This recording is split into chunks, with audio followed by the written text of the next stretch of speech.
ഹിറാസ് life കെയറിൽ നിന്നും ചികിത്സ തേടിയ ഒരു കൊച്ചുമിടുക്കൻ നമ്മോടൊപ്പമുണ്ട്. അമീന്റെ വിശേഷങ്ങൾ, അവൻ ഇവിടെ നിന്ന് ചികിത്സ തേടിയ ഒരു മിടുക്കനായ കുട്ടിയാണ്.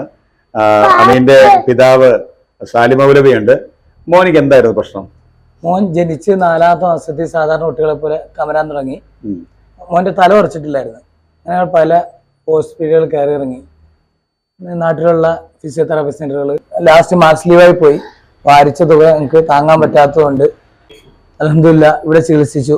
ആളിച്ച് നടക്കും, ചെറിയ ചരിവൊക്കെ ഉണ്ടായിരുന്നു. അൽഹംദുലില്ലാ നല്ല രീതിയിൽ മാറി. അത്യാവശ്യം അല്ലാ, ഉമ്മ, വാപ്പ എന്ന വാക്കുകളൊക്കെ സംസാരിക്കാൻ തുടങ്ങി. അല്ല, നമ്മുടെ ഹിറാസിൽ വന്നതിന് നല്ല മാറ്റമുണ്ട് അൽഹംദുലില്ലാ. അത് ആ രീതിയിലാണ് കൊച്ചു നല്ല രീതിയിൽ നടക്കാൻ തുടങ്ങി. നടക്ക ചെറിയ ചരിവ് പോലെ ഉണ്ട്, കാല് വളമൊക്കെ ഉണ്ടായിരുന്നു. അതൊക്കെ അൽഹംദുലില്ലാ സാറിന്റെ ചികിത്സയുടെ നേരെയായി. ഇപ്പൊ അംഗൻവാടി പോകുന്നുണ്ട് മോൻ. അൽഹംദുലില്ലാ അവന്റെ കാര്യങ്ങളൊക്കെ സ്വന്തമായിട്ട് അവൻ തന്നെ ചെയ്യുന്നുണ്ട്. ഇപ്പം സ്വന്തമായിട്ട് ഇതിൽ ഏറെക്കുറെ കാര്യങ്ങളൊക്കെ ചെയ്യുന്നുണ്ട്.